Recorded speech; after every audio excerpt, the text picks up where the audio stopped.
Hi hello ನಮಸ್ಕಾರ. ನೀವು ಕೇಳ್ತಿದ್ದೀರಾ ನಮ್ಮೂರ ಬಾನುಲಿ 90.8 community radio station with name Kuchuku Chetan. ಇವತ್ತಿನ ಈ ಒಂದು ವಿಶೇಷ ಸಂದರ್ಶನ ಕಾರ್ಯಕ್ರಮಕ್ಕೆ ನಿಮಗೆಲ್ಲರಿಗೂ ಸ್ವಾಗತ ಸುಸ್ವಾಗತ ಅಂತ ಹೇಳ್ತಾ, ಇವತ್ತಿನ ಈ ಒಂದು ವಿಶೇಷ ಸಂದರ್ಶನ ಕಾರ್ಯಕ್ರಮದಲ್ಲಿ ನಮ್ಮ ಜೊತೆ ಕನ್ನಡ ಹೋರಾಟಗಾರರು ಪತ್ರಕರ್ತರು ಆದಂತಹ ಅಶೋಕ್ ಚಂದರ್ಗಿ ಸರ್ ಅವರು ನಮ್ಮೂರ ಬಾನುಲಿ ಸ್ಟುಡಿಯೋದಾಗದಾರ. ಮೊದಲಿಗೆ ಅವರನ್ನ ಕಾರ್ಯಕ್ರಮಕ್ಕೆ ಸ್ವಾಗತವನ್ನ ಕೋರೋಣ. ಅಂಡ್ ಇವರನ್ನ ಸಂದರ್ಶಿಸುವವರು ಡಾಕ್ಟರ್ ಶ್ರೀ ಶ್ರೀರಂಗ್ ಜೋಶಿ ಅವರು ನಡೆದು ಬಂದ ಹಾದಿ ಹಾಗೂ ಈ ಕನ್ನಡದ ವರದಿಗಳು ಅಂದ್ರೆ ಗೋಕಾಕ್ ವರದಿ ಆಗಿರಬಹುದು, ಮಹಾಜನ್ ವರದಿ ಆಗಿರಬಹುದು, ಸ್ವತಃ ಚಂದರ್ಗಿ ವರದಿ ಆಗಿರಬಹುದು, ಈ ಎಲ್ಲದರ ಕುರಿತು ಡೀಟೇಲ್ಡ್ ಆಗಿ ಹೇಳ್ಯಾರ. ಅದನ್ನ ಕೇಳ್ಕೊಂಡು ಬರ್ನು ಬರ್ರಿ. ಎಲ್ಲರಿಗೂ ನಮಸ್ಕಾರಗಳು. ನನ್ನ ಬೆಳಗಾವಿಯ ಡಾಕ್ಟರ್ ಶ್ರೀರಂಗ ಜೋಶಿ, ನಿಮ್ಮೆಲ್ಲರ ಮನೆಯ ಮಗ, ಜಗದ ಜಗುಲಿ ನಮ್ಮೂರ ಬಾನುಲಿ ಮಿತ್ರ ಹಾಗೂ ಆತ್ಮಸಖ. ನಮ್ಮ ನಾಡು ನುಡಿ, ಕಲೆ, ಸಾಹಿತ್ಯ, ಸಂಗೀತ, ಸಾಮಾಜಿಕ, ಧಾರ್ಮಿಕ, ವೈದ್ಯಕೀಯ, ನ್ಯಾಯವಾದಿ ಹೀಗೆ ಹಲವಾರು ಕ್ಷೇತ್ರಗಳಲ್ಲಿ ಸಾಧನೆ ಮಾಡಿದಂಥ ಮಹನೀಯರನ್ನು, ಮಹಿಳೆಯರನ್ನು ಪರಿಚಯ ಮಾಡಿಕೊಡುವುದೇ ನಮ್ಮೂರ ಬಾನುಲಿ ಕೇಂದ್ರದ ಮುಖ್ಯ ಉದ್ದೇಶ. ಕೇಳುಗರೆ, ಇಂದು ನಮ್ಮೂರ ಬಾನುಲಿಯ ಈ ಮಹಾಮಂದಿರದಲ್ಲಿ, ಮಹಾಮಂಟಪದಲ್ಲಿ ಕನ್ನಡದ ಹಬ್ಬ, ನಮ್ಮ ಕನ್ನಡ ಹೋರಾಟಗಾರ, ಅತಿ ಶ್ರೇಷ್ಠ ಬೆಳಗಾವಿಯ ಕಿರೀಟವೆಂದೇ ನಾವು ಭಾವಿಸುವ ಶ್ರೀ ಅಶೋಕ್ ಎಂಕಪ್ಪ ಚಂದ್ರಗಿಯವರು ಬಂದು ಕೂತಾರ. ಅವರಿಗೆ ಸ್ವಾಗತ ಹೇಳೋಣಂತ, ನಮಸ್ಕಾರ ಹೇಳೋಣಂತ. ಚಂದ್ರಗಿಯವರ, ನನ್ನ ವ್ಯಕ್ತಿಗತ ಪರವಾಗಿ, ನಮ್ಮೂರ ಬಾನುಲಿ ಕೇಂದ್ರದ ಪರವಾಗಿ, ಕೇಳುಗರ ಪರವಾಗಿ ತಮಗೆ ಅನಂತ ಸ್ವಾಗತವು ಹಾಗೂ ಸಹಸ್ರ ನಮನಗಳು. ನಮಸ್ಕಾರ. ತಮಗೂ ನಮಸ್ಕಾರ. ಕೇಳುಗರೆ, ಇಂದಿನ ಈ ಕಾರ್ಯಕ್ರಮದಲ್ಲಿ ಬೆಟಗೇರಿ ಕೃಷ್ಣ ಶರ್ಮರು ಆನಂದ ಕಂದ ಅವರ ಒಂದು ಸುಂದರ ಹಾಡಿನೊಂದಿಗೆ ಕಾರ್ಯಕ್ರಮವನ್ನು ಆರಂಭ ಮಾಡೋಣ ಅಂತ. ಆ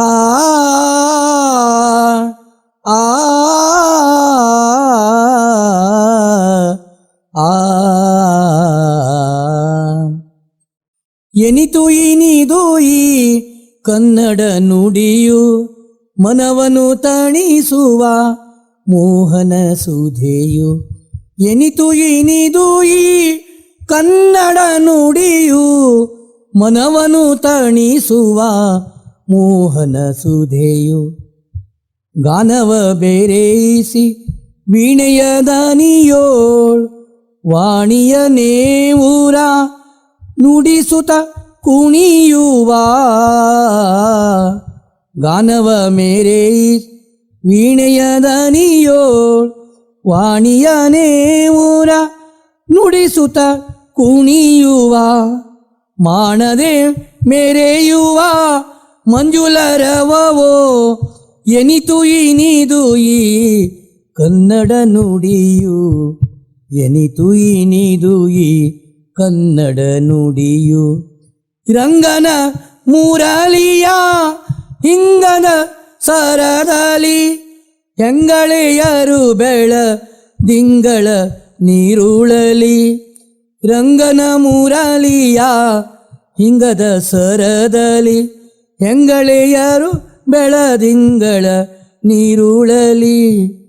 ಸಂಗೀತ ನೆರೆದಂಗ ವಿದೇನೋ ಎನಿತು ಇನಿದು ಈ ಕನ್ನಡ ನುಡಿಯು. ಎನಿತು ಇನಿದು ಈ ಕನ್ನಡ ನುಡಿಯು ಮನವನು ತಣಿಸುವ ಮೋಹನ ಸುಧೆಯು. ಗಿಳಿಗಳು ಉಲಿಯುವ ಮೆಲುಮಾತುಗಳು ಕಳಕಂಠಗಳ ಚೆಲುವಿನ ಕುಕಿಲೋ. ಗಿಳಿಗಳು ಉಲಿಯುವ ಮೆಲುಮಾತುಗಳು ಕಳಕಂಠಗಳ ಚೆಲುವಿನ ಕುಕಿಲೋ. ಅಳಿಗಳ ಬಳಿಗಾದ ಬೆಳಗಿನ ಹುಲಿಯೋ. ಅಳಿಗಳ ಬಳಿಗಾದ ಬೆಳಗಿನ ಹುಲಿಯೋ. ಎನಿತು ಇನಿದು ಈ ಕನ್ನಡ ನುಡಿಯು ಮನವನು ತಣಿಸುವ ಮೋಹನ ಸುಧೆಯು. ಎನಿತು ಇನಿದು ಈ ಎನಿತು ಇನಿದು ಈ ಎನಿತು ಇನಿದು ಈ ಕನ್ನಡ ನುಡಿಯೋ. ಆ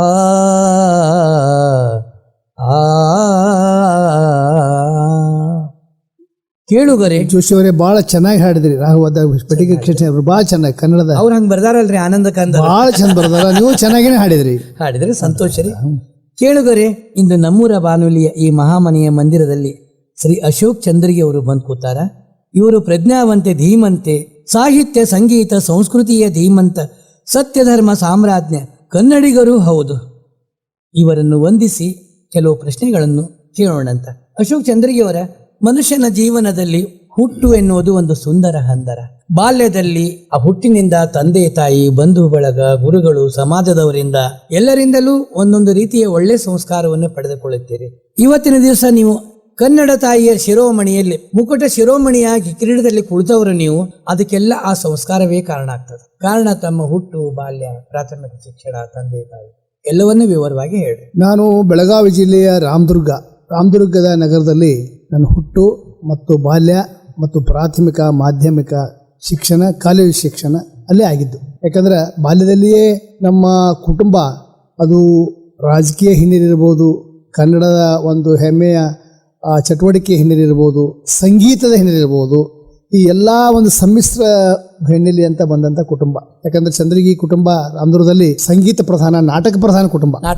ನಾಟಕ ಪ್ರಧಾನ ಕುಟುಂಬ. ನಮ್ಮ ಅಜ್ಜ ಈರಪ್ಪ ಚಂದ್ರಗಿ ಅವರು 1906ರಲ್ಲಿ ಆರ್ಯ ಸಂಗೀತ ನಾಟಕ ಮಂಡಳಿ ಕಟ್ಟಿದವರು. ಅವ್ರ ಜೊತೆ ಮಾಡಿದವರು ಅಂದ್ರೆ ಸದಾಶಿವರಾಯ ಗರುಡರು, ಸಿರಟ್ಟಿ ವೆಂಕಟರಾಯರು, ಹಿರೂರು ವಾಸ್ತವಾಚಾರ್ಯರು, ಗರುಡು ಸದಾಶಿವರಾಯರು, ಅವ್ರ ಸಮಕಾಲೀನರಾಗಿ ಅವರು ರಂಗಭೂಮಿಯನ್ನು ಕಟ್ಟಿದವರು. 1906ರಲ್ಲಿ ರಾಮದುರ್ಗ ಸಂಸ್ಥಾನ ಇದ್ದಾಗ, ಮಹಾರಾಜರಿದ್ದಾಗ ಆರ್ಯ ಸಂಗೀತ ನಾಟಕ ಮಂಡಳಿ. ಆಮೇಲೆ ಅವರಿಂದ ಅಜ್ಜ ಅದರಲ್ಲಿದ್ದರು, ಈರಪ್ಪ ಚಂದ್ರಗಿ. ಅವ್ರದ್ದೊಂದು ಕಂಪ್ನಿ, ಅವ್ರದ್ದೇ ಒಂದು ಬಳಗಿತ್ತು. ಊರೂರಿಗೆ ಚಕಡಿಯಲ್ಲಿ ಕಟ್ಕೊಂಡು ಹೋಗಿ ಬನಶಂಕರಿ ಜಾತ್ರೆಯಲ್ಲಿ ನಾಟಕ ಆಡ್ತಿದ್ರು.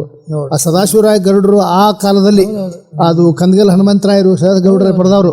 ಆಮೇಲೆ ಅಪ್ಪ ಚಿಕ್ಕಪ್ಪ ದಿವಂಗತ ರಾಮಕೃಷ್ಣ ಚಂದ್ರಗಿ ಅವರ ಆಕಾಶವಾಣಿ ಗಾಯಕರು 1964ರಲ್ಲಿ, ರಾಮಕೃಷ್ಣ ಈರಪ್ಪ ಚಂದ್ರಗಿ. ಆಮೇಲೆ ಅವರ ಮಗ ಸುರೇಶ್ ಚಂದ್ರಗಿ. ಈಗ ಅವ್ರ ಮಕ್ಕಳು ಅಂದ್ರೆ 4 ತಲೆಮಾರಿನಿಂದ ನಮ್ಮಲ್ಲಿ ಸಂಗೀತ ನಾಟಕದ್ದು ಬಂದ್ಬಿಟ್ಟಿದೆ. 1956ರಲ್ಲಿ ರಾಮದುರ್ಗದಲ್ಲಿ ನಾವು ಸರಸ್ವತಿ ಸಂಗೀತ ವಿದ್ಯಾಲಯವನ್ನ ನಡೆಸ್ಕೊಂಡ್ ಬಂದವರು 1956ರಲ್ಲಿ. ಇವತ್ತು ಅದನ್ನ ಬೆಳಗಾವಿಯಲ್ಲಿ ಲಕ್ಷ್ಮೀ ಟೇಕಡಲ್ಲಿ ನಾವು ಒಂದು ಸಂಗೀತ ಶಾಲೆ ನಡೆಸ್ತಾ ಇದೀವಿ. ಆ ಒಂದು ಸಂಪ್ರದಾಯ ಮುಂದುವರಲಿ ಅಂತೇಳಿ ಒಂದು ದೊಡ್ಡ ಮಹಿಳಾ ಅಭಿವೃದ್ಧಿ ಸೇವಾ ಸಂಸ್ಥೆ ಇದೆ. ಅದು ಸುಗಮ ಸಂಗೀತ, ಕ್ಲಾಸಿಕಲ್ಲು, ತಬಲಾ, ಹಾರ್ಮೋನಿಯಮು ಬೆಳಗಾವಿಯಲ್ಲಿ ಯಾಕೆ ನಡೆಸ್ತೇವೆ ಅಂದ್ರೆ ಆ ಒಂದು 4 ತಲೆಮಾರುಗಳಿಂದ ಬಂದಿದ್ದ ಸಂಗೀತ ಪರಂಪರೆ ಉಳಿವಿಗಾಗಿ ಮಾಡಿದ್ದೀವಿ. ರಾಮದುರ್ಗದಲ್ಲಿ ಸಾಮಾನ್ಯವಾಗಿ ಈ ಬಾಲ್ಯದಲ್ಲಿ ಸಾಕಷ್ಟು ನನ್ನ ಮೇಲೆ ಪ್ರಭಾವ ಬೀರಿದಂಥ ಅನೇಕ ಮಹಿಳೆಯರಿದ್ದಾರೆ. ಮಾಧ್ಯಮಿಕ ಶಾಲೆ ಇದೆ. ಅವಾಗಿನ ಸಂಸ್ಕಾರ ಪರಂಪರೆ ಹಾಗೇ ಇತ್ತು. 80ರಲ್ಲಿ ನಾನು ಬೆಳಗಾವಿಗೆ ಪತ್ರಕರ್ತನಾಗಿ ಬಂದೆ. ರಾಮದುರ್ಗ ಇನ್ನುವರೆಗೂ ಪತ್ರಿಕೋದ್ಯಮ, ಬಿಸಿನೆಸ್ಸು, NGO, ಮಹಿಳಾ ಅಭಿವೃದ್ಧಿ ಸೇವಾ ಸಂಸ್ಥೆ, ಸಾಂಸ್ಕೃತಿಕ ಸಾಹಿತ್ಯ ಚಟುವಟಿಕೆಗಳನ್ನ ತೊಡಗಿಕೊಂಡಿದ್ದೇನೆ. ಪ್ರಾಥಮಿಕ ಶಿಕ್ಷಣದ ಬಗ್ಗೆ ಮಾತಾಡಲ್ಲ, ಎಲ್ಲಿ ಆಯ್ತು? ಬೆಳಗಾವಿ ರಾಮದುರ್ಗದಲ್ಲಿ ಕನ್ನಡ ಗಂಡು ಮಕ್ಕಳ ಶಾಲೆ ನಂಬರ್ 3 ಅಲ್ಲಿ ರಾಮದುರ್ಗದಲ್ಲಿ ನಂಬರ್ 3 ಅಲ್ಲೇ ಓದಿದ್ರಲ್ಲಿ 1ರಿಂದ 7 ಅಲ್ಲೇ. ಆಮೇಲೆ ಅಲ್ಲಿ ನೋಡಿ ಎಂತಿಂತ ಗುರುಗಳಿದ್ರು. ಅವ್ರ ಹೆಸರು ಜೋಶಿ, ವೆಂಬರಾಜ್ ಜೋಶಿ ಅಂತಿದ್ರು. ವೆಂಬರಾಜ್ ಜೋಶಿ ಅಂತ ನಮಗೆಲ್ಲ ಇವತ್ತಿಗೂ ಕನ್ನಡದ ಬಗ್ಗೆ ಅಧಿಕಾರಯುತವಾಗಿ ಪ್ರಭುತ್ವ ಮಾತಾಡಬೇಕಾದ್ರೆ ವೆಂಬರಾಜ್ ಜೋಶಿ ಅವರ ಕಾರಣ. ವೆಂಬರಾಜ್ ಜೋಶಿ ಅವರು ಕಲಿಸಿದ್ರು. ಪಾಕೋ ಕುಲಕರ್ಣಿ ಅಂತ ಇರ್ತಿದ್ರು ಆಗಿನ ಕಾಲಕ್ಕೆ. ಅವರಲ್ಲಿ ನಾವು ಸಂಧಿ, ಸಮಾಸ, ವ್ಯಾಕರಣಗಳ ಕಲಿತವರು ವೆಂಬರಾಜ್ ಜೋಶಿ ಅವರು ವ್ಯಾಕರಣ, ಸಂಧಿ, ಸಮಾಸ ಇವತ್ತೇನಾದ್ರು ನನಗೆ ಎಲ್ಲಿದ್ರೆ ಅದು ವೆಂಬರಾಜ್ ಜೋಶಿ ಅವ್ರ ಕಾರಣ. ಅದೆಲ್ಲ ಈಗ ಹೋಗ್ಯದ, ಯಾರು ಕೇಳೋದಿಲ್ಲ. ವೆಂಬರಾಜ್ ಜೋಶಿ ಇದ್ರು. ಮಾಧ್ಯಮಿಕ ಶಾಲೆಯಲ್ಲಿ 8, 9, 10 ಬಸವೇಶ್ವರ ವಿದ್ಯಾವರ್ಧಕ ಸಂಘದ ಹೈಸ್ಕೂಲ್ ಮಾಧ್ಯಮಿಕ ಶಾಲೆ. ಅಲ್ಲಿ ಪಾವಟೆ, DC ಪಾವಟೆ ಅಂತಿದ್ರು. ಪಾವಟೆ ಅವರಿದ್ರು. ಎಲ್ಲಿ ರಾಮದುರ್ಗ ಪ್ರಿನ್ಸಿಪಾಲ್ ನಮ್ದೆಲ್ಲ ಮಮದಾಪುರದವರು. ಪಾವಟೆ ಎಲ್ಲ ಅಲ್ಲ, ಗಣಿತ ದಿಗ್ಗಜರು. ಪಾವಟೆ ಅವರು ನಮಗೆ ಹೈಸ್ಕೂಲ್ ಪ್ರಿನ್ಸಿಪಾಲ್ರು. ಆಮೇಲೆ PU college, junior college, PU college ಆದ್ಮೇಲೆ ಅಲ್ಲಿ ಅನೇಕ ಶಿಕ್ಷಕರು ಅವರಿಂದ ಕಲ್ತಿದ್ವಿ. ಆಮೇಲೆ BA 1ಕ್ಕೆ ಎಂಟರ್ ಆಗಿದ್ದು ಬೆಂಬಳಿ ಕಾಲೇಜ್ನಲ್ಲಿ ಅಲ್ಲಿ ಪ್ರವೇಶ ಪಡೆದಿವಿ. ಆದ್ರೆ BA 1ಕ್ಕೆ ನಾನು ಬಿಟ್ಟು ಪತ್ರಿಕೋದ್ಯಮವನ್ನು ನೇರವಾಗಿ ಪ್ರವೇಶ. ನಿಮಗೆ ಅದೊಂದು ಅಭಿರುಚಿ ಇತ್ತು. ಬೆಳಗಾವಿಗೆ 80ರಾಗ ಬಂದವರು ಒಂದು 15 ವರ್ಷ ಕಾಲ ಪತ್ರಿಕೋದ್ಯಮದಾಗಿದ್ದೆ. ಈಗ ಹವ್ಯಾಸ ಇದೆ. ಆದ್ರೆ ನಾನು ಪೂರ್ಣ ಈಗ ಒಂದು ಪ್ರಿಸರ್ವೇಷನ್ ಆಫ್ ಓಲ್ಡ್ ರೆಕಾರ್ಡ್ಸ್ ಅದಲ್ಲ ಗೌರ್ಮೆಂಟ್ ಸರ್ಕಾರಿ, ಆ ಸರ್ಕಾರಿ ದಾಖಲೆ ಸಂರಕ್ಷಣೆ ಬಿಸ್ನೆಸ್ನಲ್ಲಿ ನಾನು 31ನೇ ವರ್ಷ ಈಗ. ಅದಕ್ಕೆ ಮೊದಲು ಚಂದ್ರಗಿ ಪ್ರಿಂಟರ್ಸ್ ಅಂತೇಳಿ ಕೊತ್ವಾಲ್ಗಲ್ಲಿ ಬೆಳಗಾವಿ ಮಾಡಿದ್ದೆ. ಪ್ರಿಂಟಿಂಗ್ ಪ್ರೆಸ್ ಅದು ಹಳೆ ಕಾಲದ್ದು, ಅದು ಟೆಡಲ್ ಮಳೆ ಜೋಡಿಸೋದು ಹೋಯ್ತು. ಆಮೇಲೆ 31 ವರ್ಷಗಳಿಂದ 5 ಜಿಲ್ಲೆಗಳಲ್ಲಿ ಸರ್ಕಾರಿ ದಾಖಲೆಗಳನ್ನು ಸಂರಕ್ಷಣೆ ಮಾಡುವ ಕೆಲಸವನ್ನು ನಾನು ಅದರಲ್ಲಿ ತೊಡಗಿಸಿಕೊಂಡಿದ್ದೇನೆ. ಸಾಮಾಜಿಕ ಚಟುವಟಿಕೆ, ಸಾಂಸ್ಕೃತಿಕ ಇದ್ದೇ ಇರ್ತದೆ.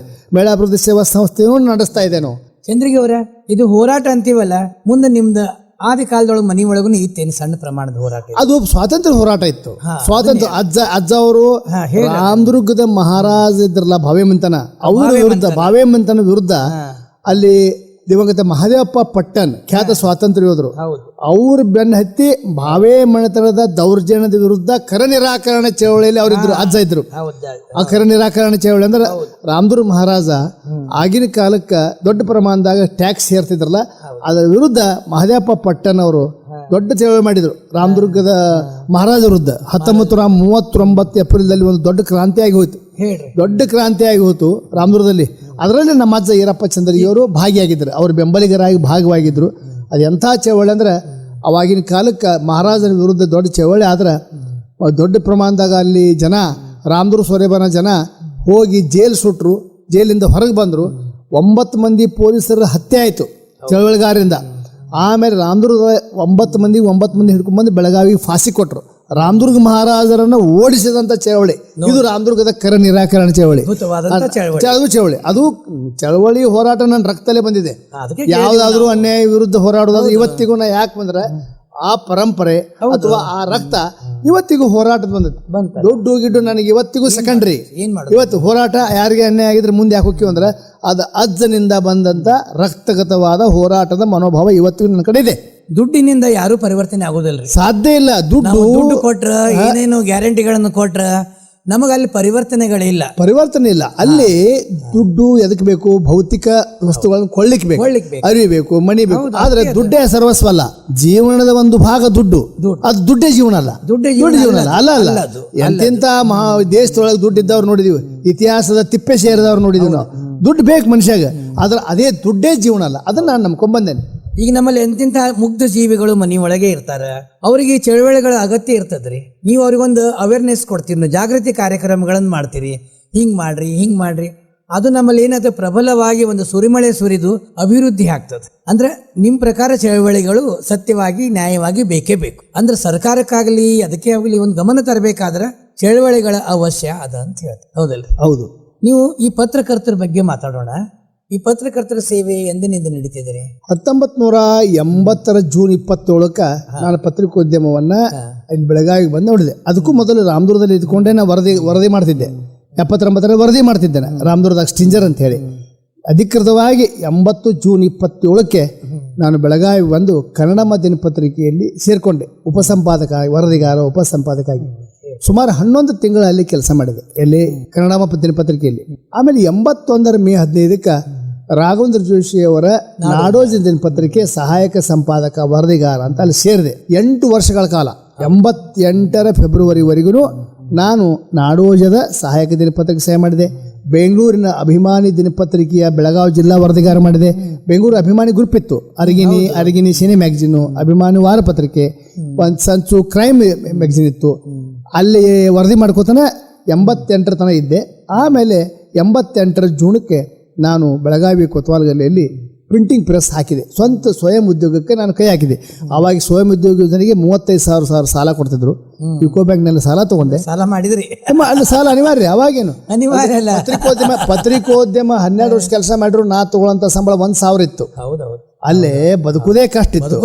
ಅಲ್ಲಿ ಪತ್ರಿಕೋದ್ಯಮದಲ್ಲಿ 35,000 ಸಾಲ ತಗೊಂಡು ಪ್ರಿಂಟಿಂಗ್ ಪ್ರೆಸ್ ಹಾಕಿ ಅವಾಗ ಮಳೆ ಜೋಡಿಸೋದು, ಟೆಡಲ್ ಪ್ರಿಂಟಿಂಗ್ ಇತ್ತು, ಅದನ್ನ ಚಾಲೂ ಮಾಡಿದೆ. ಮುಂದೆ ಅದು ಕ್ರಮೇಣ ಅದು ಹೋಯ್ತು. ಕಂಪ್ಯೂಟರ್ ಪರಿಶ್ರಮದ ವರ್ಕ್ ಇತ್ತು. ಆಮೇಲೆ 92 ಜೂನಕ್ಕೆ ನಾನು ಹಳೆಯ ದಾಖಲೆಗಳ ಲ್ಯಾಮಿನೇಷನ್ ಕೆಲಸ ಚಾಲೂ ಮಾಡಿದೆ. ಲ್ಯಾಮಿನೇಷನ್ ಮತ್ತು ಲೆದರ್ ಬ್ಯಾಂಡಿಂಗ್, ಹಳೆ ದಾಖಲೆಗಳು ಹೋಗಬಾರ್ದು.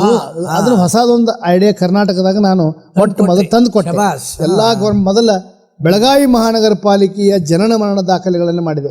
ಅವನ್ ಲ್ಯಾಮಿನೇಷನ್ ಮಾಡಿ ಲೆದರ್ ಬ್ಯಾಂಡಿಂಗ್ ಕ್ರಮೇಣ ಎಲ್ಲಾ ಇಲಾಖೆಗಳಿಗೆ ವಿಸ್ತರಣೆ ಹೋಗಿ ಇವತ್ತು 5 ಜಿಲ್ಲೆಯಲ್ಲಿ 8 ಸರ್ಕಾರಿ ಇಲಾಖೆಗಳಲ್ಲಿ ನಾನು ಅಲ್ಲಿ ದಾಖಲೆಗಳನ್ನ ಟೆಂಡರ್ ಮೂಲಕ ತಗೊಂಡು ಅದನ್ನು ಸ್ಕ್ಯಾನ್ ಮಾಡಿ ಲ್ಯಾಮಿನೇಷನ್ ಮಾಡಿ ಲೆದರ್ ಬೈಂಡಿಂಗ್ ಮಾಡಿ ಸರ್ಕಾರ ಕೊಡುದು. ಅದು ಟೆಂಡರ್ ಮೂಲಕ ಕೊಡಬೇಕು, ಟೆಂಡರ್ ಮೂಲಕ ಡೈರೆಕ್ಟ್ ಅಲ್ಲ, ನೇರವಾಗಿ ಅಲ್ಲ, ಕೊಡ್ಲಿಕ್ಕೆ ಬರೋದಿಲ್ಲ. ಆದ್ರೆ ಕರ್ನಾಟಕದಲ್ಲಿ ಈ ಉದ್ಯೋಗದಲ್ಲಿ ಇರುವಂತವ್ರು ಬಹಳ ವಿರಳ. ಆದ್ರೆ ಪತ್ರಿಕೋದ್ಯಮವನ್ನು ಹವ್ಯಾಸವಾಗಿ ಮುಂದುವರಿಸಿದೆ. ಬೆಂಗಳೂರಿನ ಸಂಜೆವಾಣಿ ಇರ್ಬೋದು, ಬೆಂಗಳೂರಿನ ಈ ಸಂಜೆ ಇರ್ಬೋದು, ಇವತ್ತಿಗೂ ಅನೇಕ ಯಂಗ್ ಯುವ ಮಿತ್ರರು ಪತ್ರಕರ್ತರು ಕೇಳ್ತಾರ, ನನಗೇನೈತಿ ಆ ಜ್ಞಾನವನ್ನ ಹಂಚಿಕೊಳ್ಳೋ ಕೆಲಸದಾಗದೇನೆ. ಆದ್ರೆ ಯಾವಾಗ ಬೇರೆ ಬೇರೆ ಪತ್ರಿಕೆಯವರು ಲೇಖನ ಕೇಳ್ತಾರ, ವರದಿ ಕೇಳ್ತಾರ, ಬರೆದು ಕೊಡ್ತೇನೆ. ಆದ್ರೆ ಮುಖ್ಯವಾಗಿ ನಾವು ಉದ್ಯೋಗನೇ ಮೇನ್, ಇವತ್ತಿನ ಉದ್ಯೋಗ. ಅದ್ರ ಜೊತೆಗೆ ಕನ್ನಡ ಹೋರಾಟ ಇರ್ಬೋದು, ಸಾಂಸ್ಕೃತಿಕ ಸಾಹಿತ್ಯ, ಮಹಿಳಾ ಅಭಿವೃದ್ಧಿ ಸೇವಾ ಸಂಸ್ಥೆ ಅಂತೇಳಿ 95ರಾಗ ಒಂದು NGO ರೈಟರ್ ಮಾಡಿದೆ. ಆ ಸಂಸ್ಥೆಯಲ್ಲಿ ಇವತ್ತು ದೊಡ್ಡ ಬೆಳಗಾವಿಯಲ್ಲಿ ಒಂದು ದೊಡ್ಡ ಕಟ್ಟಡ ಇದೆ, ಆಮೇಲೆ ಸಂಗೀತ ಶಾಲೆ ಇದೆ, ನರ್ಸರಿ ಇದೆ, ಭರತನಾಟ್ಯ ಇದೆ. ಅದ್ರ ನಮ್ಮ ಮಕ್ಕಳು ನೋಡ್ಕೋತಾರ. ಹೀಗಾಗಿ ಎಲ್ಲಾ ಕ್ಷೇತ್ರಗಳಲ್ಲಿ ಅದನ್ನೆಲ್ಲ ಕ್ಷೇತ್ರಗಳಲ್ಲಿ ಟೈಮ್ ಕೊಟ್ಟು, ಯಾವ ವಿಷಯಕ್ಕೆ ಟೈಮ್ ಕೊಟ್ಟು ಸಮಯ ಕೊಟ್ಟು ಆ ಕೆಲಸಗಳು ಎಲ್ಲಾ ಕೆಲಸಗಳು ಏಕಕಾಲಕ್ಕೆ ಇಲ್ಲಿ ಮುಂದುವರೆದಾವು. ಕೇಳುಗರೆ, ನಮ್ಮ ಅಶೋಕ್ ಚಂದ್ರಿಗೆ ಅವರು ಪತ್ರಿಕೋದ್ಯಮ, ಸಾಹಿತ್ಯ, ಕನ್ನಡ ಚಳವಳಿ, ಉಪಜೀವನಕ್ಕಾಗಿ 1988ರಿಂದ ಮುದ್ರಣ ವ್ಯವಸಾಯ, ಹಳೆಯ ದಾಖಲೆಗಳ ಸಂರಕ್ಷಣೆಯ ಹಾಗೂ ಉದ್ಯಾನವನಗಳ ಅಭಿವೃದ್ಧಿ ಹಾಗೂ NGO ಸೇವೆ, ಮಹಿಳಾ ಅಭಿವೃದ್ಧಿ ಮತ್ತು ಸೇವಾ ಸಂಸ್ಥೆ ಸ್ಥಾಪನೆ 1995 ಎಲ್ಲವನ್ನು ವಿವರವಾಗಿ ಹೇಳಿದರು. ಚಂದ್ರಿಗೆ ಅವರ ಈ ನೀವು ತುಳಿದ ದಾರಿ ಒಳಗೆ ನಾವು ಹೋಗಿ ನಮಗೇನದ ಸ್ವಲ್ಪ ಸರಳ ದಾರಿ ಅವಾಗ ಕಲ್ಲು ಮುಳ್ಳು ಬಂಡೆಗಳಿದ್ದು, ಅವಾಗ ನಾವು ಒಪ್ಪಬೇಕಾಗ್ತದೆ. ಅದಕ್ಕೆ ಇದನ್ನ ಒಬ್ಬ ಕನ್ನಡ ಜಾಗೃತಿ ಸಮಿತಿ ಸದಸ್ಯನಾಗಿ ಆ ಮಾತುಗಳನ್ನು ನನ್ನ ಆತ್ಮಾನಂದಕ್ಕೆ, ನನ್ನ ತೃಪ್ತಿಗೋಸ್ಕರ ನಾನು ಇಲ್ಲಿ ಮೆಲುಕು ಹಾಕ್ಬಿಟ್ಟೆ. ನಮ್ಮೂರ ಬಾನುಲಿ ಕೇಂದ್ರದ ಈ ವಿಶೇಷ ಸಂದರ್ಶನದೊಳಗೆ ಕೇಳುಗರೆ, ಲಭಿಸಿದ ರಾಜ್ಯ ಮಟ್ಟದ ಪ್ರಶಸ್ತಿಗಳು ಅಶೋಕ ಚಂದ್ರಿಗೆ ಅವರಿಗೆ ಸಹಸ್ರಾರು. ರಾಮಮೂರ್ತಿ ಕನ್ನಡ ನಾಡಿಗೆ 60ರ ದಶಕದಲ್ಲಿ ಹಳದಿ ಕೆಂಪು ಕನ್ನಡ ಧ್ವಜವನ್ನು ನೀಡಿದ ಕನ್ನಡದ ಕಟ್ಟಾಳು. ಅವರ ಹೆಸರಿನಲ್ಲಿ ಕನ್ನಡ ಸಾಹಿತ್ಯ ಪರಿಷತ್ತು 2018ರಂದು ನೀಡಿದ ಪ್ರಶಸ್ತಿ. ರಾಜ್ಯ ವಿಧಾನ ಮಂಡಲದ ವತಿಯಿಂದ ನವೆಂಬರ್ 1, 2021ರಂದು ವಿಧಾನಸೌಧದಲ್ಲಿ ವಿಧಾನಸಭಾಧ್ಯಕ್ಷ ಶ್ರೀ ವಿಶ್ವೇಶ್ವರ ಹೆಗಡೆ ಕಾಗೇರಿ ಹಾಗೂ ವಿಧಾನ ಪರಿಷತ್ತು ಸಭಾಪತಿ ಶ್ರೀ ಬಸವರಾಜ್ ಹೊರಟ್ಟಿ ಅವರಿಂದ ಸನ್ಮಾನವಾಯಿತು. ಕರ್ನಾಟಕ ಏಕೀಕರಣ ಹೋರಾಟಗಾರ್ತಿ, ಸಾಹಿತಿ, ಲೇಖಕಿ ಜಯದೇವಿ ತಾಯಿ ಲಿಗಾಡೆ ಅವರ ಹೆಸರಿನಲ್ಲಿ ಕರ್ನಾಟಕ ಗಡಿ ಪ್ರದೇಶಾಭಿವೃದ್ಧಿ ಪ್ರಾಧಿಕಾರ ನೀಡುವ ಗಡಿನಾಡ ಚೇತನ ಪ್ರಶಸ್ತಿಯನ್ನು 2023ರ ಫೆಬ್ರವರಿ 2ರಂದು ಬೆಂಗಳೂರಿನ ಗಾಂಧಿ ಭವನದಲ್ಲಿ ಮುಖ್ಯಮಂತ್ರಿ ಶ್ರೀ ಬಸವರಾಜ ಬೊಮ್ಮಾಯಿ ಅವರಿಂದ ಪ್ರದಾನವಾಯಿತು. ಕರ್ನಾಟಕ ರಾಜ್ಯ ರಸ್ತೆ ಸಾರಿಗೆ ಸಂಸ್ಥೆಯ ಕೇಂದ್ರ ಕನ್ನಡ ಕ್ರಿಯಾ ಸಮಿತಿಯ ನಾಡು ನುಡಿ ಗಡಿ ಹೋರಾಟಗಾರರಿಗೆ ನೀಡುವ ಕರ್ನಾಟಕ ಚೂಡಾಮಣಿ ಪ್ರಶಸ್ತಿ ಪ್ರದಾನವಾಯಿತು.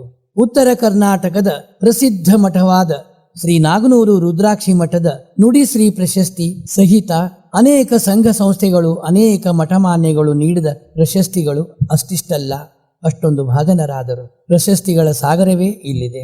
ಅಶೋಕ್ ಚಂದ್ರಿಗೆ ಅವರ, ನೀವು ಇದನ್ನಿಷ್ಟೆಲ್ಲ ಪ್ರಶಸ್ತಿಗಳನ್ನು ತಗೊಂಡ್ರಿ, ನಿಮಗೆ ಜವಾಬ್ದಾರಿ ಹೆಚ್ಚಾಗ್ಯದಲ್ಲ? ಬಹಳಷ್ಟು ಜವಾಬ್ದಾರಿ ಆಗಿದೆ. ಜವಾಬ್ದಾರಿ ಅನ್ನೋಕ್ಕಿಂತ ಎಚ್ಚರದಿಂದ ಹೋಗ್ಬೇಕು, ಎಚ್ಚರ ಇರಬೇಕು. ಜವಾಬ್ದಾರಿ ಇದೆ, ಅದರ ಜೊತೆ ಎಚ್ಚರದಿರ್ಬೇಕು. ಯಾಕಂದ್ರೆ ಯಾವಾಗ ಸಮಾಜ, ಸಂಘ ಸಂಸ್ಥೆಗಳು, ಸರ್ಕಾರ ಈ ತಾವಾಗಲೂ ನನಗೆ ಒಂದು ಮಾತು ಹೇಳ್ತಾನೆ, ಯಾವಾಗಲೂ ಪ್ರಶಸ್ತಿ ಸ್ವೀಕಾರ ಮಾಡೋರು ತಗೊಳ್ಳೋರು ಅರ್ಜಿ ಹಾಕಬಾರ್ದು ಅಂತ. ಇದನ್ನ ನಾನು ಭಾಳ ವಿರೋಧ ಇದೆ. ಅರ್ಜಿ ಹಾಕೋದಕ್ಕೆ ನಂದು ವಿರೋಧ ಇದೆ. ಬಿಡ್ರಿ ಪ್ರಶಸ್ತಿ ನಮ್ಮನ್ನು ತಿಳ್ಕೊಂಡಾರ, ಆಲ್ರೆಡಿ ತಿಳ್ಕೊಂಡಾರ. ನೀವು ಕೊಟ್ಟರು ಅಷ್ಟೇ, ಬಿಟ್ಟರು ಅಷ್ಟೇ. ಆದ್ರೆ ನೀವು ಕೊಡು ಮುಂದೆ, ಆಯ್ಕೆ ಮಾಡೋ ಮುಂದೆ ನಿಮ್ಮ ವಿವೇಚನೆ. ನನಗೆ ಅರ್ಜಿ ಬೇಕು, ಅರ್ಜಿ ಹಾಕೋದಂತ ಅದರಂತ ಅವಮಾನಕರ ಕೆಲಸ ಯಾವುದೂ ಅಲ್ಲ. ಅದಕ್ಕೆ ಎಷ್ಟು ಪ್ರಶಸ್ತಿ ಬಂದವಲ್ಲ, ಆಕಸ್ಮಿಕ ಒಂದು ಫೋನ್ ಬಂದ್ಬಿಡ್ತೈತೆ ಪ್ರಶಸ್ತಿ, ಅದನ್ನ ನಂಬರವಾಗಿನ ಸ್ವೀಕಾರ ಮಾಡ್ತಾನೆ. ಆದ್ರೆ ಯಾರ ಈಗ ಪ್ರಶಸ್ತಿಗೆ ಬಯೋಡೇಟಾ ಕೊಡ್ರಿ, ಫೋಟೋ ಕೊಡ್ರಿ ಅಂದ್ರೆ ನನಗೆ ಆಗೋದಿಲ್ಲ ಸ್ಪಷ್ಟವಾಗಿ ಹೇಳ್ತಾನೆ. ಅದಕ್ಕೆ ಇವೆಲ್ಲ ಪ್ರಶಸ್ತಿಗಳು ದೊಡ್ಡ ಪ್ರಶಸ್ತಿ. ಇದು ರಾಮಮೂರ್ತಿ ನೋಡ್ರಿ, 67ರಾಗ ಇವರು ರಾಮಮೂರ್ತಿ 62ರಾಗ ನಮಗೆ ಹಳದಿ ಕೆಂಪು ಧ್ವಜ ಕೊಟ್ಟಂತ ಮಹಾನುಭಾವ ಯಾರು? ರಾಮಮೂರ್ತಿ. ಹೀಗೆ ಒಮ್ಮೆ ಕನ್ನಡ ಸಾಹಿತ್ಯ ಪರಿಷತ್ ಅಧ್ಯಕ್ಷ ಬೆಳಗಾರ ಫೋನ್ ಮಾಡ್ರಿ, ಪ್ರಶಸ್ತಿ ಸಿಕ್ಕೈತೆ, ಆಯ್ತು ತಗೊಂಡಿವಿ ಅಂದ್ವಿ. ಆಮೇಲೆ ಹೊರಟ್ಟಿ ಸಾಹೇಬ್ರು ಫೋನ್ ಮಾಡ್ರಿ ಒಮ್ಮೆ, ವಿಧಾನಸಭಾ ಬಾಂಕ್ವೆಟ್ ಹಾಲ್ನಾಗ ನಂದು ಇಡೀ ಇತಿಹಾಸದಾಗ ನಂದು ಒಂದ ಸನ್ಮಾನ, ವಿದ್ಯೆಗೆ ಬುದ್ಧಿಗೆ ಒಲಿದು ಬಂದ ಪ್ರಶಸ್ತಿಗಳೇ. ನಾ ಕೇಳಿ ತಗೊಂಡದಲ್ಲ, ಮುಂದೂ ಕೇಳೋದಿಲ್ಲ. ಆದ್ರೆ ಇದರಿಂದ ಏನಾಗತ್ತೆ, ಪ್ರಶಸ್ತಿ ಸಿಕ್ಕಾಗ ನಾವು ಜೀವನದ ಎಚ್ಚರಿಕೆ, ಜವಾಬ್ದಾರಿ ಜೊತೆ ಎಚ್ಚರಿಕೆ ಇರ್ಬೇಕಂತ. ಏನಾದ್ರೂ ತಪ್ಪಿದ್ರೆ ಸಮಾಜ ನಮ್ಮನ್ನು ನೋಡ್ತದೆ, ನಮ್ಮನ್ನು ನೋಡ್ತದಲ್ಲ ಸಮಾಜ. ನೀವೇನಾದ್ರು ತಪ್ಪಿದ್ರೆ ಹಿಂಗ್ ಮಾಡಿದ, ಅದಕ್ಕ ಆ ಸಾಮಾಜಿಕ ಜೀವನಕ್ಕೆ, ಕನ್ನಡ ಹೋರಾಟಕ್ಕೆ ಕಳಂಕ ತರದೇ ರೀತಿಯಲ್ಲಿ ನಾ ಇರ್ಬೇಕಾಗತ್ತೆ. 1982ರ ಗೋಕಾಕ್ ಚಳವಳಿಯಿಂದ ಕನ್ನಡ ಚಳವಳಿ ಪ್ರವೇಶ, ಕನ್ನಡ ಕಡ್ಡಾಯ ಚಳವಳಿಯಲ್ಲಿ ಭಾಗಿ, ಬೆಳಗಾವಿ ಗಡಿ ಭಾಗದಲ್ಲಿ ಕನ್ನಡ ಶಾಲೆಗಳಿಗಾಗಿ ನಿರಂತರ ಹೋರಾಟ. 1991ರಲ್ಲಿ ಬೆಳಗಾವಿಯಲ್ಲಿ 3 ದಿನಗಳ ಕನ್ನಡ ಶಕ್ತಿ ಕೇಂದ್ರ ಅಧಿವೇಶನದ ಆಯೋಜನೆ 1997ರಲ್ಲಿ ಬೆಳಗಾವಿ ಜಿಲ್ಲೆಯ ವಿಭಜನೆ ವಿರುದ್ಧದ ಹೋರಾಟದ ನೇತೃತ್ವ ಹಾಗೂ ಇತರೆಲ್ಲ ಕನ್ನಡ ಹಾಗೂ ಜನಪರ ಹೋರಾಟಗಳಲ್ಲಿ ಸಕ್ರಿಯವಾಗಿ ಭಾಗಿ. ಅಶೋಕ್ ಚಂದ್ರಿಗೆ ಅವರ ಈಗ ನಾವು ಈಗ ನಿಮಗೆ ಒಂದೊಂದೇ ಇದ್ರ ಬಗ್ಗೆ ಹೇಳ್ಕೊತ ಹೋಗ್ರಿ. ನೀವಿದ್ರೆ ಈಗ ನಾವು ಮಹಾಜನ ವರದಿ ಅಂತೀವಿ ನಾವು, ಆಮೇಲೆ ಚಂದ್ರಗಿ ವರದಿ ಅಂತೀವಿ ನಾವು, ಗೋಕಾಕ್ ವರದಿ ಅಂತೀವಿ ನಾವು. ಹೀಗೆ ಈ ವರದಿಗಳ ಮುಖಾಂತರ ಕಾಲಕ್ರಮೇಣವಾಗಿ ಹೇಳ್ಕೊತ ಹೋಗ್ರಿ. ಈಗ 1900 ಅದಕ್ಕೂ ಪೂರ್ವ 56ರಲ್ಲಿ ರಾಜ್ಯಗಳ ಪುನರ್ವಿಂಗಡಣೆ ಆಯ್ತು. ಅವಾಗ ಹರಿದು ಹಂಚಿ ಹೋಗಿದ್ದ ಕನ್ನಡ ಪ್ರದೇಶಗಳು ಕೂಡಿದ್ದೇನೆ. ಅವಾಗ ಏನಾಯ್ತು ಅಂದ್ರೆ ನೆಹರು ಸರ್ಕಾರ ಅಧಿಕಾರಕ್ಕೆ ಬಂದ ಮೇಲೆ ಪ್ರತ್ಯೇಕ ರಾಜ್ಯ ಒಂದೊಂದು ರಾಜ್ಯಕ್ಕೆ ಒಂದು ರಾಜ್ಯ ಆಗಬೇಕು ಅಂತ ಡಿಮಾಂಡ್ ಮಾಡಿದಾಗ ಫಸ್ಟ್ ರಾಜ್ಯ ಆಗಿದ್ದ ಆಂಧ್ರ ಪ್ರದೇಶ. ಅಲ್ಲಿ ಪೊಟ್ಟಿ ಶ್ರೀರಾಮ್ ಅವರು ಉಪವಾಸ ಕುಂತು 51 ತೀರ್ಕೊಂಡ ಮೇಲೆ ಅವ್ರಿಗೆ ಆಂಧ್ರ ಪ್ರದೇಶ ಸಿಕ್ತು. ಅವಾಗ ಕರ್ನಾಟಕ ಮತ್ತು ಅನೇಕ ರಾಜ್ಯಗಳು ಕೂಡಿ ನಮಗೂ ಪ್ರತ್ಯೇಕ ಒಂದೊಂದು ರಾಜ್ಯ ಬೇಕು, ಭಾಷಾವಾರು ಪ್ರಾಂತ ಬೇಕು ಅಂದಾಗ ಆಗಿದ್ದು ಫಜಲ್ ಅಲಿ ಆಯೋಗ, ನ್ಯಾಯಮೂರ್ತಿ ಫಜಲ್ ಅಲಿ ಕಮಿಷನ್ ನೆಹರು ಸರ್ಕಾರ ನೇಮಕ ಮಾಡ್ತು. ನಮಗೆ ಕರ್ನಾಟಕ ಏಕೀಕರಣ ಆಗ್ಬೇಕಾದ್ರೆ ಒಂದೊಂದು ವರ್ಷದ ಅಲ್ಲದು 50 ವರ್ಷ ನಮ್ಮ ಹಿರಿಯರು ಚಳವಳಿ ಮಾಡಿದ್ದಾರೆ. 1906 ಆಲೂರು ವೆಂಕಟರಾಯರು ವಾಗ್ಭೂಷಣ ಪತ್ರಿಕೆ ಬರೀತಾರೆ ಕರ್ನಾಟಕ ಏಕೀಕರಣ ಆಗ್ಬೇಕಂತ. ಬೆಳಗಾವಿಯಲ್ಲಿ 1924 39ನೇ ಕಾಂಗ್ರೆಸ್ ಅಧಿವೇಶನ ಆಗ್ತೈತಿ. ಇಲ್ಲಿ ಅವಾಗ ಗಂಗೂಬಾಯಿ ಹಾನಗಲ್ ಹಾಡಿದ್ದು ಉದಯವಾಗಲಿ ನಮ್ಮ ಚಲವ ಕನ್ನಡ ನಾಡು ಹುಯಿಲ್ಗೋ ನಾರಾಯಣರದು. ಅಲ್ಲಿಂದ ತಿಳ್ಕೊಂಡು 1953ವರೆಗೂ ಕರ್ನಾಟಕ ಒಂದಾಗಬೇಕು, ಕನ್ನಡಿಗರು ಒಂದಾಗಬೇಕಂದಾಗ ಸರ್ಕಾರ ಆಂಧ್ರಕ್ಕೆ ಕೊಟ್ಟತಿ, ನಮಗೆ ಕೊಟ್ಟಿಲ್ಲ. ಅವಾಗ ಹುಬ್ಬಳ್ಳಿಯಲ್ಲಿ ಅದ್ರಗುಂಚಿ ಶಂಕರಗೌಡರು 23 ದಿವಸಗಳು ಉಪವಾಸ ಕೊಂಡಿರ್ತಾರೆ. ಅವಾಗ ದೊಡ್ಡ ಗಲಾಟೆ ಆಗತ್ತೆ ಎಲ್ಲೇ ಹುಬ್ಬಳ್ಳಿಯಲ್ಲಿ. ಅವಾಗ ಕೇಂದ್ರ ಸರ್ಕಾರ ನಿಜಲಿಂಗಪ್ಪನವರು ಕೇಂದ್ರ ಸರ್ಕಾರ ಕೇಳ್ತಾರೆ ಕನ್ನಡಿಗರ ನಿರೀಕ್ಷೆ ಅಂತ ಹೋಗ್ಬೇಕಂತ. ಅವಾಗ ಅವರು ಕೇಂದ್ರ ಸರ್ಕಾರ ಫಜಲ್ ಅಲಿ ಆಯೋಗ ಮಾಡ್ತಾರೆ ಭಾಷಾವಾರು ಪ್ರಾಂತ್ಯಗಳ ಸೀನಾಗಿ. 56ರಾಗ 14 ರಾಜ್ಯಗಳ ಅಸ್ತಿತ್ವಕ್ಕೆ ಬರ್ತಾವ. 56ರಾಗ 14 ರಾಜ್ಯಗಳು. ಅವಾಗ ನಮಗ್ ಸಿಕ್ಕಿದ್ದು ಮೈಸೂರು ರಾಜ್ಯ. ಅವಾಗ ಹರಿದು ಹಂಚು ಹೋಗಿದ್ದ ಕನ್ನಡ ಪ್ರದೇಶಗಳು ಒಂದಕ್ಕವ. ಈಗ ನಮ್ದು ಬೆಳಗಾವಿ, ಕಿತ್ತೂರು ಕರ್ನಾಟಕ ಅಂತ ಹೇಳ್ತವಲ್ಲ, ಇವೆಲ್ಲ ಜಿಲ್ಲೆಗಳು ಮುಂಬೈ ಪ್ರಾಂತ ಆಗಿದ್ದು. ಇವು ಬಳ್ಳಾರಿ ಕಲ್ಯಾಣ ಕರ್ನಾಟಕ ಅಂತೀವಿ, ಅವು 7 ಜಿಲ್ಲೆ ಹೈದರಾಬಾದ್ ಕರ್ನಾಟಕ ಇತ್ತು. ಕೊಡಗು ಮೈಸೂರು ಪ್ರಾಂತ ಇತ್ತು. ಅಷ್ಟು ಕೂಡಿ ಮೈಸೂರು ರಾಜ್ಯ ಅಸ್ತಿತ್ವ ಆಗಿದ್ದು 1956. ಆಮೇಲೆ ಬೆಳಗಾವಿ ನಮಗೆ ಸಿಗಲಿಲ್ಲ ಅಂತೇಳಿ ಇವರು ಮರಾಠಿಗರು ಹೋರಾಟ ಮಾಡಿದ್ರು, ಹಿಂಸಾಚಾರ ಮಾಡಿದ್ರು. ಮತ್ತೊಂದು ಆಯೋಗ ಮಾಡ್ರಿ ನಮ್ಮ ಸಲುವಾಗಿ ಅಂದ್ರೆ 66 ಅಕ್ಟೋಬರ್ 9ಕ್ಕೆ ಇಂದಿರಾ ಗಾಂಧಿ ಅವರು ಮುಂಬೈದೊಳಗೆ ಕಾಂಗ್ರೆಸ್ ವರ್ಕಿಂಗ್ ಕಮಿಟಿ ಮೀಟಿಂಗ್ ಕರೆದ್ರು. ಆ ಮೀಟಿಂಗ್ನಾಗ ಒಂದು ನಿರ್ಣಯ ತಗೊಂಡ್ರು. ಅಲ್ಲಿ ಒಬ್ಬರು ಮರಾಠರಿಗೆ ಒಂದು ಆಟ ಆಡಿದ್ರು. ಒಬ್ಬ ಸೇನಾಪತಿ ಬಾಪಟ ಅನ್ನೋನು 21 ದಿವಸ ಉಪವಾಸ ಕೊಡ್ಸಿದ್ರು. ಅವ ನೀವು ಮತ್ತೊಂದು ಆಯೋಗ ಮಾಡ್ಲಿಕ್ಕೆ ಅವ ಸಾಯ್ತಾನ ಅಂತ ಹೋದ್ರು ಬಾಪಟ. ಕೊನೆಗೆ ಇಂದಿರಾ ಗಾಂಧಿ ಅವರು ಮಣದ್ರು. ಅಲ್ಲಿ ವಿ.ಪಿ. ನಾಯಕ್ ಚೀಫ್ ಮಿನಿಸ್ಟರ್ ಇದ್ರು, ನಿಜಲಿಂಗಪ್ಪ ಇದ್ರು, ಅವ್ರನ್ನ ಒಪ್ಸಿರು. ಇವಾಗ ಮತ್ತೊಂದು ಆಯೋಗ ಫೈನಲ್ ಅಂತ 66 ಅಕ್ಟೋಬರ್ 9ಕ್ಕೆ ಡಿಸಿಷನ್ ಆಯ್ತು.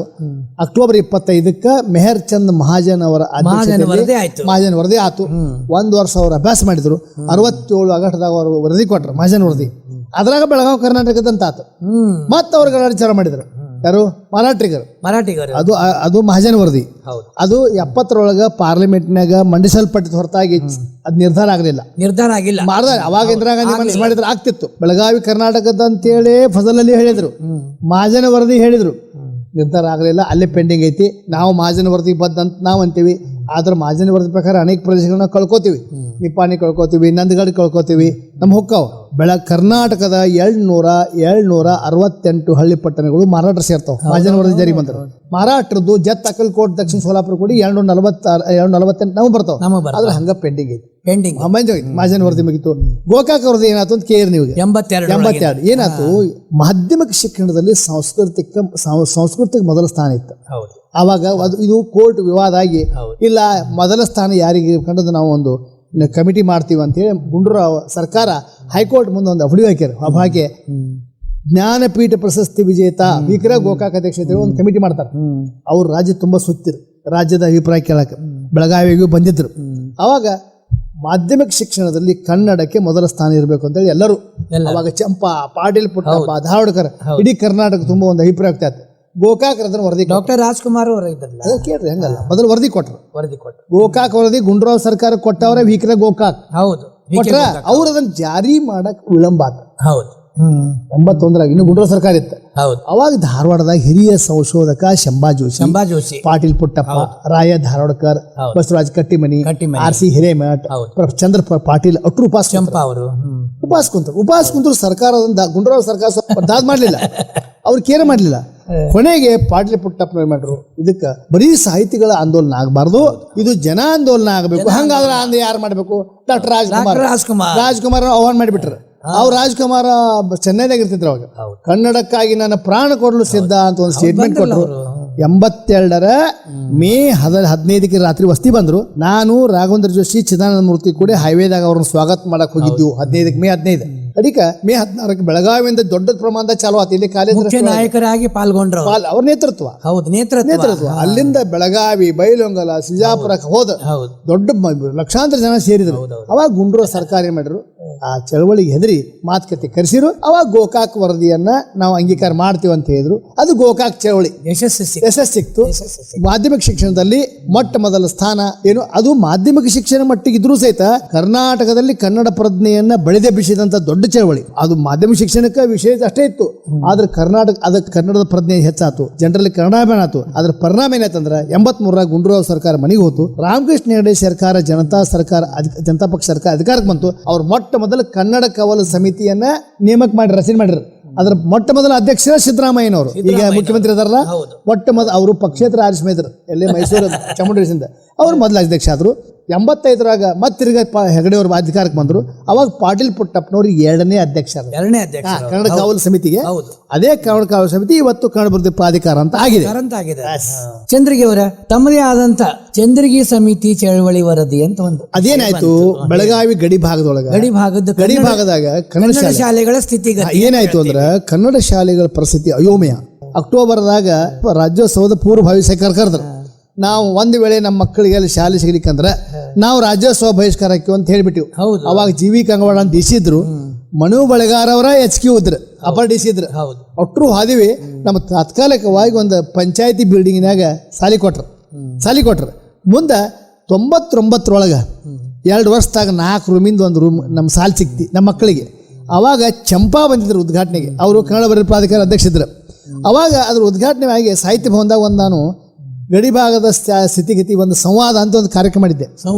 ಅವ್ರು ಏನ್ ಮಾಡ್ರು, ಅಶೋಕ್ ಚಂದ್ರಗಿ ಅಧ್ಯಕ್ಷತೆ ಒಳಗೆ ಒಂದು ಕಮಿಟಿ ಮಾಡ್ತೀವಿ, ಅವ್ರ ವರದಿ ಕೊಡ್ರಿ ಅಂದ್ರೆ ಆ ವರದಿ ಫೆಬ್ರವರಿಯಿಂದ ನಾವು 9 ಮಂದಿ ಗೆಳೆಯರು ಕೂಡಿ ಕೊಟ್ಟಿವು. ಮೇ 17ಕ್ಕೆ ಅವರ ಚಂಪಾನ ಬಂದ್ರ. ಆ ವರದಿ ತೊಗೊಳಕ್ಕೆ ಇಲ್ಲಿ 3 ತಿಂಗಳದಾಗ ಬಂದ್ರ. ಚಂದ್ರಗಿ ಸಮಿತಿ ವರದಿ ಕೊಟ್ಟಿವು.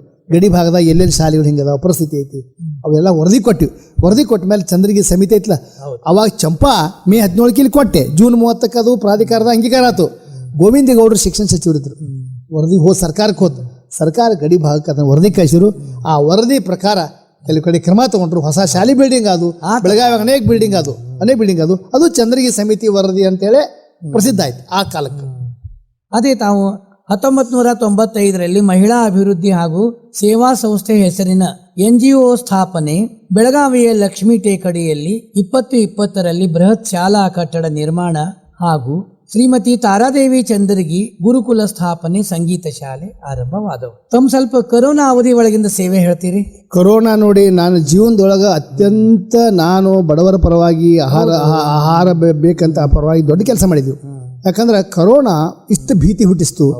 ಆ ಭೀತಿ ಹುಟ್ಟಿಸಿದ ನೋಡಿದ್ರೆ ಎಲ್ಲರೂ ಮನೆ ಹಿಡಿದು ಕೂತರು. ಅದಕ್ಕೆ ನಾವು ಕೆಲವು ನಮ್ಮ ಕನ್ನಡ ಕ್ರಿಯಾ ಸಮಿತಿ ಹುಡುಗರೆಲ್ಲ ಸೇರಿ ವಿಚಾರ ಮಾಡಿದ್ವಿ. ನಮ್ಮ ಗೆಳೆಯರ ಬೆಳಗ ನಾವು ಮನ್ಯಾಗ ಕುಂತ್ರೆ ನಾವು ಸಾಮಾಜಿಕ ಜವಾಬ್ದಾರಿ ತಪ್ಪಿಸಾಕಂತ ಹೇಳಿ ಒಂದು ಬೆಳಗಾವಿಯಲ್ಲಿ ಕೆರೆ ದಂಡಿಗೆ ಈ ಗುಡಿಸಲು ವಾಸಿಗಳದ್ದು ಒಂದು ಘಟನೆ ಆಯ್ತು. ಅವರು ಮಾರ್ಚ್ 23 ಸುಮಾರು 20 ಇರಬೇಕು. ಆ ಟೈಮ್ದೊಳಗೆ 72 ಗಂಟೆಗಳ ಕಾಲ ನೀರು ಕುಡ್ದು ಬದುಕಿದ್ರು. ಇದು ಮಾಧ್ಯಮಗಳ TV ಮಾಧ್ಯಮ ಪ್ರಸಾರ ಆಯ್ತು. ನಾ ಓಡಿ ಹೋದ, ತಮಾಷೆ ಇತ್ತು. ನಮ್ಮ ಬಳಗ ತೊಗೊಂಡು ನನ್ನ ಓಮ್ನಿ ನನ್ನ ಆಫೀಸ್ ಬಿಸ್ನೆಸ್ ಕಾರ್ ಇತ್ತು, ತೊಗೊಂಡು ಹೋದೆ. 72 ಗಂಟೆಗಳ ನೀರು ಮ್ಯಾಗದ. ಅವತ್ತು ತೀರ್ಮಾನ ತಗೊಂಡೆ, ನಾನು ಕರೋನಾ ಕಾಲಕ್ಕೆ ಮನೆಯಲ್ಲಿ ಕೂಡಬಾರ್ದು. ಒಂದ್ 2 ಗಂಟೆ ಅಂತ ಟಾಟಾ ಸಮೂಹ ಓಮ್ನಿ 2 ಗಾಡಿ ಇದ್ದು ತೊಗೊಂಡು ಹೊಂಟೆ. ಒಟ್ಟರಿಗೆ ಅಪೀಲ್ ಮಾಡಿದೆ, ನಿಮಗೆ ಯಾರ್ಯಾರಿಗೆ ದಾನ ಕೊಡೋದೈತಿ ಆಹಾರ ಧಾನ್ಯ ಕೊಡ್ರಿ, ಹಂಚು ಕೆಲಸ ಮಾಡ್ತದ. ಅವಾಗ ಮಂದಿ ಹೊರಬೀಳುದು ಕಷ್ಟ ಇತ್ತು. ಅಂತದ್ರಲ್ಲಿ ಗಾಡಿ ತಗೊಂಡು ನಾ ಏನು ಮಾಡ್ತೇನೆ, ನೀವೇನು ಮಾಡ್ತೀರಿ, ಅಷ್ಟ್ರು ಕೂಡಿ ಮಾಡೋಣ ಅಂತ ಚಾಲೋದು. ಮಾರ್ಚ್ 23 ಚಾಲೋ ಆಯ್ತು. ಮಂದಿ ಹಿಂಗೆ ಫೋನ್ ಮಾಡಕತ್ರು.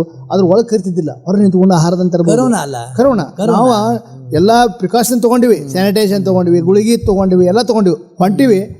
ಜುಲೈ 1ರವರೆಗೂ 100 ದಿವಸಗಳ ಕಾಲ ಮಾಡಿದ್ದೀನಿ ಈ ಜಿಲ್ಲಾದಾಗ. ಸಾವಿರಾರು ಮಂದಿ ಕೊಟ್ಟರು. ನಾನು ಸ್ವಂತ ಬಿಸ್ನೆಸ್ ಒಂದು 4 ಲಕ್ಷ ರೂಪಾಯಿ, 4-5 ಲಕ್ಷ ರೂಪಾಯಿ ಹಾಕಿನಿ. ಆದ್ರೆ ನನ್ನ ಸಮಾಧಾನ ಎಷ್ಟು ಹಂಚಿದ್ವು, ಭಾಳ ಹಂಚಿದ್ವು. ಸಾವಿರಾರು ಸೇವಾ ಅಲ್ಲ, ದೊಡ್ಡ ಅಡು ಸೇವಾ ಮತ್ತು ಜೀವನದಾಗ ನೆನಪಿಡುವಂಥದ್ದು. ಜೀವನದಾಗ ಏನೈತಿ ಅಲ್ಲ, ಜೀವನದ ಹಂಗ ತೊರೆದು ಮಾಡಿರಿ. ಹೌದು.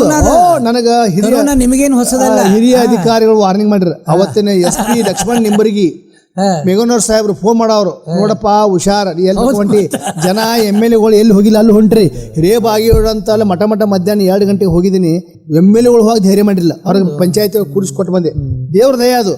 ಹುಕ್ಕೇರಿ ಸ್ವಾಮಿಗಳು, ನಾಗನೂರು ಸ್ವಾಮಿಗಳು ಕರ್ಕರ್ದ ಅವ್ರು ಗಂಟುಗಳನ್ನ ಕೊಟ್ರು. ಆಹಾರ ಧಾನ್ಯಕ್ಕೆ 3 ಗಂಟೆ ಕೊಟ್ರು. ಅವ್ರ ಮನೆಗೆ ಹೋಗಂಗಿಲ್ಲ ಕರೋನಾಗ. ಅಲ್ಲಿ ಹೋಗಿ ಮಧ್ಯಾಹ್ನ ಮಕ್ಕೊಂಡು ಆಹಾರ ಧಾನ್ಯ, ಹಿಟ್ಟು, ರಾಗಿ ಎಲ್ಲ ಕಟ್ಟಿದೀವಿ. ಅನೇಕ ಧಾನ್ಯಗಳ ಮುಂದೆ ಬಂದರು. 100 ದಿವಸ ಕಾಲ ಮಾಡಿದೀವಿ. ಅದ ಹೆಸರು ಅಭಿಯಾನ ಇಟ್ಟಿವಿ. ಹಸಿದವರತ್ತ ನಮ್ಮ ಚಿತ್ತ ಅಂತ ಐಟಿ ಚಿತ್ತ ಅಂತ ಮಾಡಿ. ಆದ್ರೆ ಒಬ್ಬರಿಗೂ ಒಂದು ಜ್ವರ ಬರಲಿಲ್ಲ. ಅದ್ರ ಕಾರಣ ಏನಂದ್ರೆ ದೇವ್ರ ಭಗವಂತ ಅವನ ಮೇಲೆ ಭಾರ ಹಾಕಿ ಹೊಂಟಿದ್ವಿ. ಅದು ಜೀವನದಲ್ಲಿ ಎಲ್ಲಕ್ಕಿಂತ ನೆನಪಿಡುವಂತ ಒಂದು ದೊಡ್ಡ ಸಾಧನೆ ಅನ್ಬಹುದು. ಸಾಧನೆ ಬಡವರ ಸೇವೆ. ನನಗೆ ಈ ವಿಷಯದೊಳಗೆ ನೀವಿನ ಉತ್ತರ ಕೊಟ್ರಿ, ಬಹಳ ಸಂತೋಷ ಆಗೈತೆ. ನಮ್ಮ ಕೇಳುಗರಿಗೆ ಸಂತೋಷ ಆಗೈತೆ. ಈ ವಿಷಯಕ್ಕೆ ನಮಗೆ ಸಮರ್ಪಕವಾಗಿ ಬಂತು. ಕಠಿಣ ಪರಿಸ್ಥಿತಿ ಒಳಗಿನ ಹೋರಾಟ ಬಹಳ ಮಹತ್ವ. ಹೌದು, ಬಹಳ ಮಹತ್ವದ. ಅಂದ್ರೆ ಜೀವ ಹಂಗ ತೊರೆದು ಹೋರಾಡ್ಬೇಕಾಗ್ತದೆ. ಹೌದು. ಯಾಕಂದ್ರೆ ನೀವ್ ಹೆಂಗಿದ್ದೀರಿ ಅಂತ ನಿಮ್ಗೆ ಎಲ್ಲಾರು ಕೇಳ್ತಿದ್ರಲ್ಲ.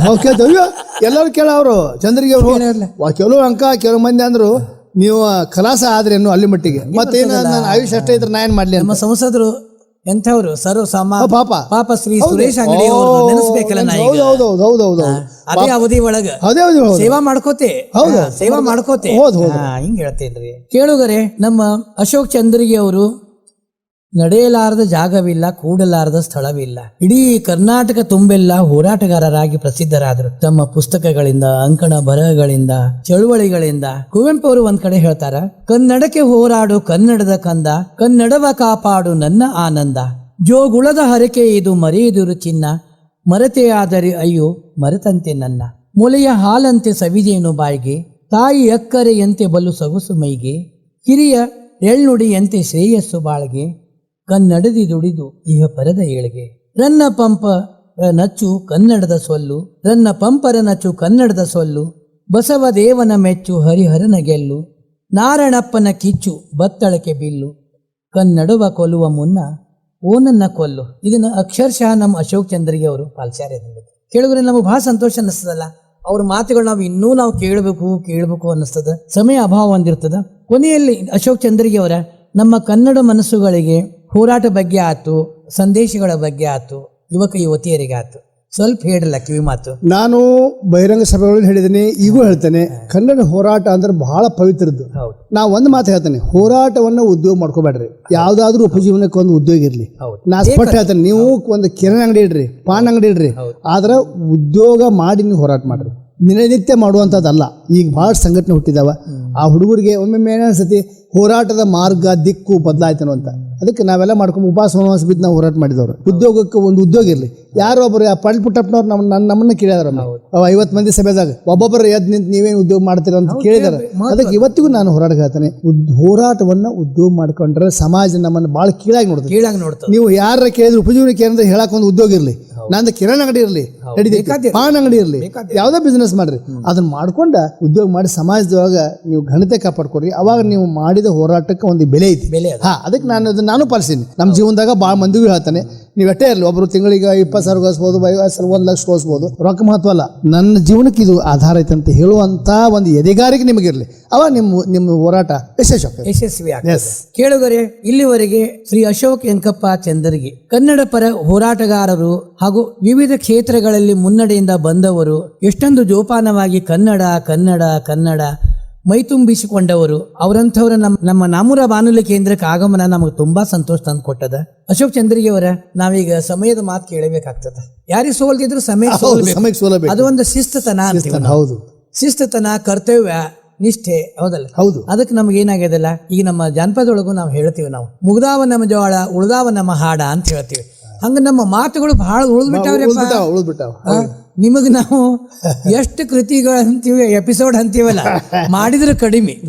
ಆದ್ರೆ ನಾವು ಸಂಪೂರ್ಣತೆ ಕೊಡೋದ್ರೊಳಗೆ ನಾವು ಯಶಸ್ವಿ ಆಗಿವಲ್ಲ. ಮತ್ತೆ ಮುಂದಿನ ಕಾರ್ಯಕ್ರಮದೊಳಗ ಮತ್ತೆ ಕನ್ನಡ ಪರ ಹೋರಾಟದ ಬಗ್ಗೆ ಮತ್ತೆ ಬೇರೆ ಹೊಸ ವಿಷಯಗಳ ಬಗ್ಗೆ ಮಾತನಾಡೋಣಂತ. ಅಲ್ಲಿವರೆಗೆ ವಿರಾಮ ಹೇಳ್ತೀನಿ. ಮತ್ತೆ ನಮಸ್ಕಾರಗಳು. ನಮಗೂ ನಮಸ್ಕಾರ. ತಮ್ಮ ಬಾನುಲಿಗೂ ಶುಭಾಶಯಗಳು, ಅಭಿನಂದನೆಗಳು. ಇದುವರೆಗೂ ನಮ್ಮ ಜೊತೆ ನಮ್ಮೂರ ಬಾನುಲಿ ಜೊತೆಗೆ ತಮ್ಮ ಅಮೂಲ್ಯವಾದ ಸಮಯವನ್ನ ಕಳೆದಿದ್ದಕ್ಕೆ ಶ್ರೀ ಅಶೋಕ್ ಚಂದ್ರಗಿ ಸರ್ ಅವರಿಗೆ ತುಂಬು ಹೃದಯದ ಧನ್ಯವಾದಗಳು. ಇದೇ ರೀತಿಯ ವಿಶೇಷ ಸಂದರ್ಶನ ಕಾರ್ಯಕ್ರಮಗಳಿಗಾಗಿ ಕೇಳ್ತಾ ಇರಿ ನಮ್ಮೂರ ಬಾನುಲಿ 90.8 ಕಮ್ಯುನಿಟಿ ರೇಡಿಯೋ ಸ್ಟೇಷನ್. ಚಿಂತೆ ಬಿಡಿ, ಚಿಲ್ ಮಾಡಿ.